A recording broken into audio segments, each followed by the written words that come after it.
Hey, mari bermain tebak-tebakan.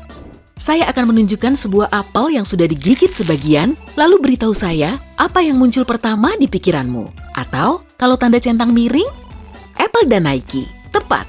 Saat ini, kita lebih cepat mengenali perusahaan dari logonya dibanding namanya. Tapi apa yang membuat logo begitu berkesan dengan membuatnya datar?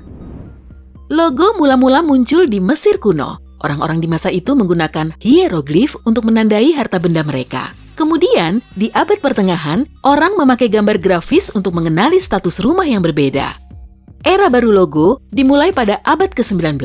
Perkembangan seni cetak mendorong industri periklanan. Orang mulai memakai model huruf indah yang tebal dan gambar-gambar di surat kabar. Merek dagang segera menangkap ide itu dan mulai memajang nama-nama mereka di berbagai halaman guna menarik perhatian pembaca terhadap produk mereka. Langkah berikutnya, warna.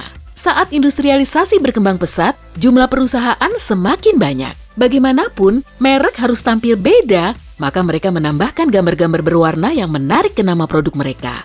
Salah satu perusahaan pertama yang melakukan hal itu adalah Shell. Pada 1897, pendiri perusahaan itu memilih cangkang kerang sebagai logonya karena ayahnya adalah importir kerang bagi para kolektor London. Kini, logo itu menjadi salah satu yang paling dikenal di dunia.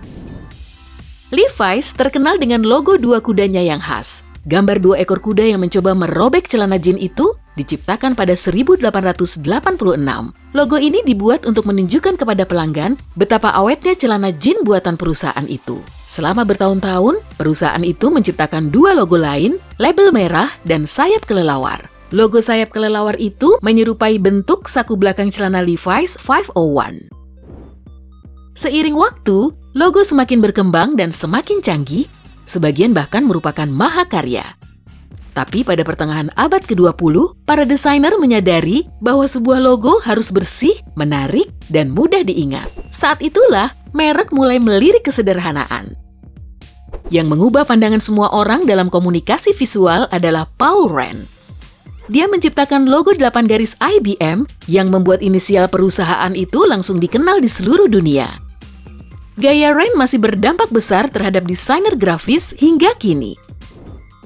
Datangnya era digital memudahkan perusahaan untuk memakai logo tulisan dinamis. Contoh utamanya adalah Google Doodles yang mengubah logo halaman utamanya. Konten bisa berubah, tapi struktur keseluruhannya tetap sama. Logo ini digunakan untuk mengingatkan kita pada hari besar, pencapaian, dan kejadian serta tokoh bersejarah. Lihatlah di bagian bawah halaman pencarian, logo tulisannya bisa memanjang dengan tambahan huruf O untuk tiap laman hasil.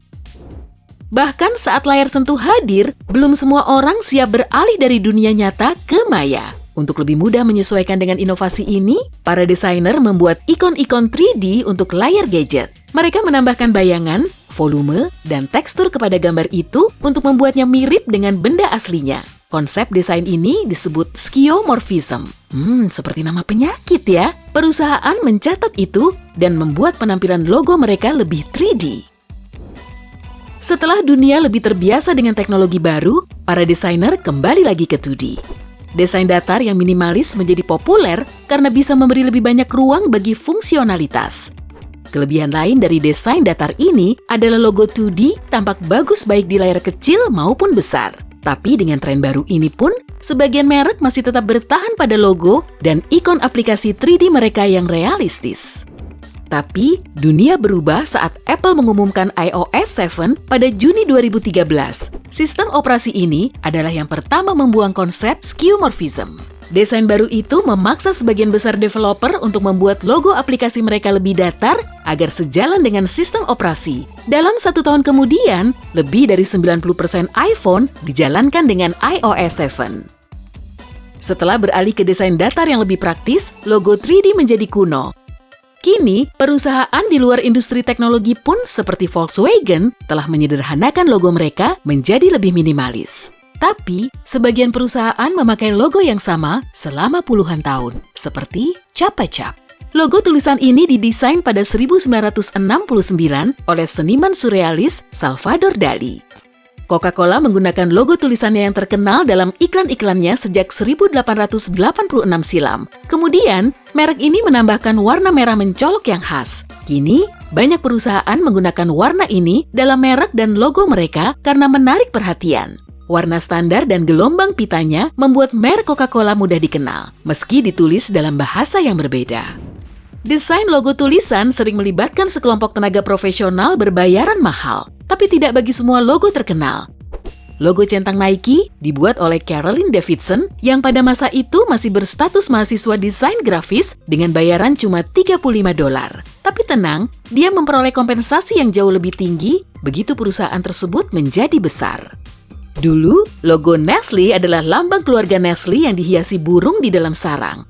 Pada 1868, mereka mengembangkan versi logo pertama yang kita kenal sampai sekarang. Induk burung memberi makan 3 anaknya. Perubahan itu bertujuan untuk mencerminkan kegiatan utama perusahaan itu dalam hal nutrisi bayi. Tapi, perhatikan lebih baik logonya yang sekarang. Cuma ada 2 anak burung. Kabarnya, anak burung ketiga dihilangkan untuk lebih tepat menggambarkan keluarga modern yang punya 2 anak.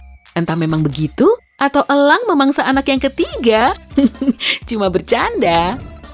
Kamu bahkan mungkin tidak akan mengenali logo pertama Apple. Logonya tampak seperti sebuah ukiran kuno yang rumit. Pita melambai yang membalut ukiran itu bertuliskan Apple Computer & Co. Tapi coba, picingkan mata untuk melihatnya lebih cermat. Kamu akan melihat seorang pria duduk di bawah pohon dengan bukit-bukit indah di latar belakang. Pria itu sedang membaca buku dan di atasnya menggantung sebuah apel.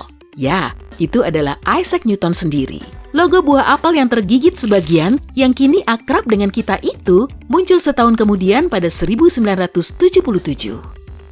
Logo yang baik bukan hanya harus sederhana dan unik, tapi juga harus punya konsep cerdas. Perhatikan saja logo Airbnb. Logo ini memadukan 3 simbol, kepala wisatawan, ikon lokasi, dan hati. Bentuknya menyerupai huruf A yang merupakan huruf pertama dari merek tersebut. Logo perusahaan Beats Electronics juga mempunyai 2 arti. Yang pertama, jelas, sebuah lingkaran putih di dalam lingkaran merah yang lebih besar menggambarkan huruf B dari kata Beats. Tapi coba perhatikan lagi. Apa kamu melihat tampak samping seseorang yang memakai headphone? Keren ya?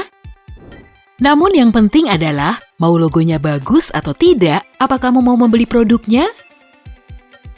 Hey, jika kamu belajar hal baru hari ini, klik tombol suka di video ini, lalu bagikan pada teman-temanmu. Inilah beberapa video menarik lainnya yang bisa kamu tonton. Klik saja video di salah satu sisi layar, dan ingat, tetaplah di sisi terang kehidupan.